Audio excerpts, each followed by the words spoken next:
Assalamualaikum warahmatullahi wabarakatuh. Halo teman-teman semua, ketemu lagi dengan gue Indra.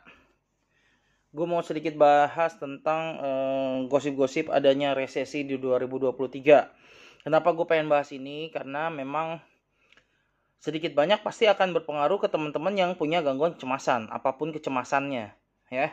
Pasti akan berpengaruh karena kecemasan berlebih ini kalau dengar berita buruk, apalagi yang menyangkut masa depan gitu, dia akan ngaruh. Simpel aja sebenarnya teman-teman begini.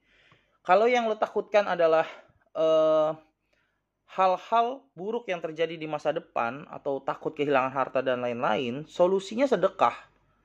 Jadi jangan mau denger dengan solusi selain itu. Jangan. Lu jangan berusaha berbisnis sama manusia, jangan. Apalagi ini urusan masa depan, jangan. Jangan pertaruhkan masa depan lu dengan berurusan sama analisa-analisa manusia. Manusia itu banyak bohongnya, banyak penipunya gitu. Banyak gimmicknya, ya.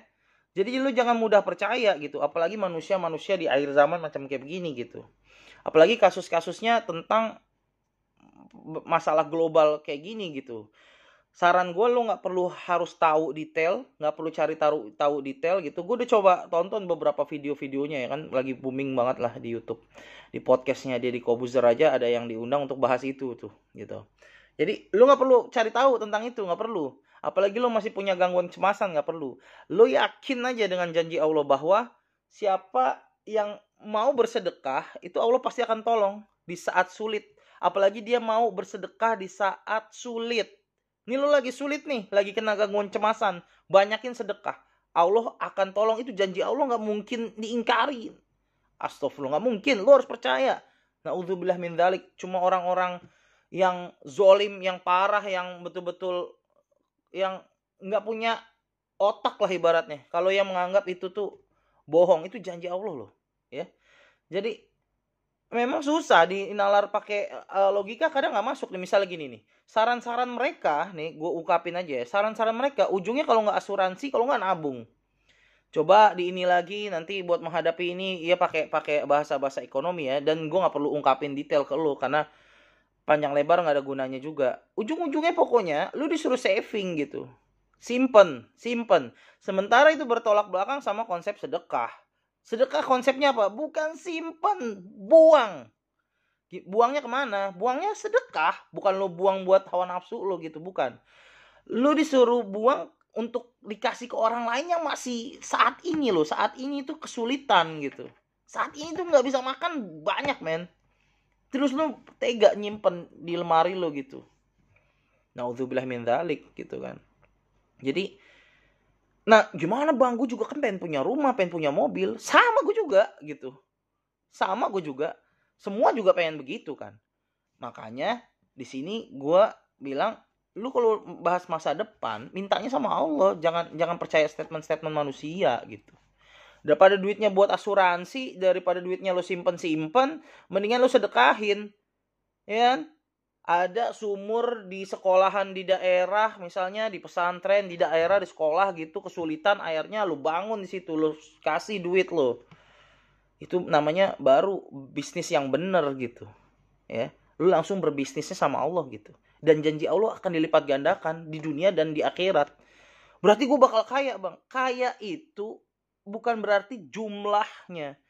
Lu nggak punya utang, lo sehat juga itu kaya. Ada orang yang kaya nih, hartanya nggak bisa buat, misalnya terus dia sakit, hartanya nggak bisa buat nolong dia gitu misalnya, karena investasinya rumah dan lain-lain nggak ada yang mau beli. Ada kasus kayak gitu, gue pernah diceritain langsung sama ustadz gue. Ada dan bisa terjadi gitu. Kalau lo bilang harta lo nggak bisa buat buat lo nikmati, ya nggak bisa gitu. Jadi buat apa lo saving? Nggak ada gunanya. Omong kosong. Gue agak keras di sini karena kadang-kadang akhirnya teman-teman yang kena gangguan kecemasan salah satunya akan jadi korban nih masalah kayak begini-beginian nih. Ya, kayak dulu 2012 kiamat. Ya, lu nggak perlu harus tahu kiamat kapan. Nabi Muhammad aja ditanya kiamat dengan jelas, beliau ada di hadisnya yang nggak tahu gitu, nggak ada yang tahu, jawabnya ya nggak tahu gitu, ya. Justru yang harus kita analisa sekarang adalah kalau banyak tanda-tanda ke arah kiamat itu, tanda-tanda ke arah akhir zaman, ya udah perbanyak ibadahnya, udah gitu aja, that's it, ya. Nggak usah pikir pusing gitu, simple aja gitu, sekarang kuatin sedekahnya. Gimana lo mau sedekah kalau lo suruh saving terus, ya kan? Nanti lo kalau kebanyakan begitu, sementara ada orang yang memang lo lihat ini perlu ditolong gitu, terus lo nggak tolong gitu, lo simpen aja tuh dana gitu. Buat padahal dana untuk rumah udah, untuk kendaraan udah, nih buat jaga-jaga aja karena ketakutan lo di tahun depan resesi gitu. Nah itu Allah bisa tarik dengan cara-cara yang nggak terduga. Tapi kalau lo kasih, insya Allah, gue udah banyak buktiin, temen-temen udah banyak buktiin. Lo kasih, lo sumbangin gitu, lo sedekahin, ya kemana aja, yang penting tepat sasaran, bukan orang males lo sedekahin ya. Duitnya buat mabok, buat narkoba lo kasih, ya itu masalah juga. Tapi kalau lo kasih bener-bener tepat, insya Allah Allah kasih gantinya lebih lagi. Padahal di saat pandemi, padahal di saat resesi misalnya gitu. Kalau memang benar terjadi gitu ya. Tapi menurut gua sekarang ini nggak perlu tahu-tahu gitu, nggak perlu tahu, lakukan aja seperti biasa. Lu punya cita-cita, lakukan aja cita-cita lu gitu. Ya, nggak perlu saving yang kayak begitulah. Saving karena takut ntar resesi, terus lu jadi pelit gitu. Coba bayangin orang-orang kaya itu, men. Lu bayangin deh, duitnya berapa, nggak ratusan, miliaran di bank, ya. Emasnya banyak banget. Apalagi kemarin kasus pandemi kemarin itu berapa banyak yang kayak mendadak, ya kan? Yang nimbun masker, yang nimbun apa segala macam. Tapi tenang, Allah akan balas dengan cepat gitu. Mudah bagi Allah membuat habis harta lu. Kalau lu zolim mah cepet gitu, mudah gitu. Jadi lu nggak perlu harus ikut-ikutan ke arah situ, ya. Nggak perlu cemas, berani. Tetap giatin sedekah, ya. Tapi juga tepat sasaran, ya. Dan niatnya bukan karena iming-iming harta, enggak, karena menaati perintah Allah. Enggak itu doang. Oke, lu pengen supaya Allah kasih balik gitu misalnya. Pengen berlipat ganda, lo mohon kayak gitu. Tapi kalau belum, lu jangan kayak nuntut-nuntut, ngancem-ngancem gitu. Jangan. Itu enggak sopan dan itu waduh. Itu jatuhnya lu bener-bener enggak tahu diri gitu kan. Kalau belum berarti Allah lagi menunda untuk saat yang tepat gitu. Jadi nggak perlu harus takut gitu.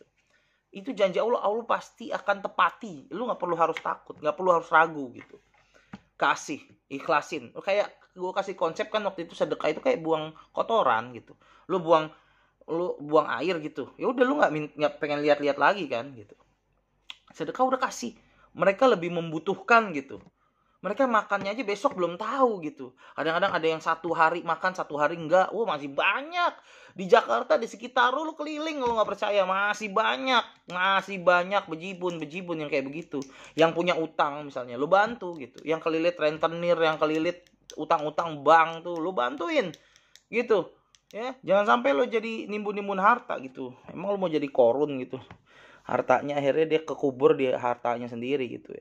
Dan jangan salah ya, yang nimbun harta itu bukan berarti duitnya banyak terus konsepnya nimbun harta. Enggak, kalau lu punya 100.000 aja, lu naruh 100.000 nih, nggak buat apa-apa. Tapi tetangga lu kelaparan, lu tahu, itu juga udah dosa, men. Harusnya lu bagi.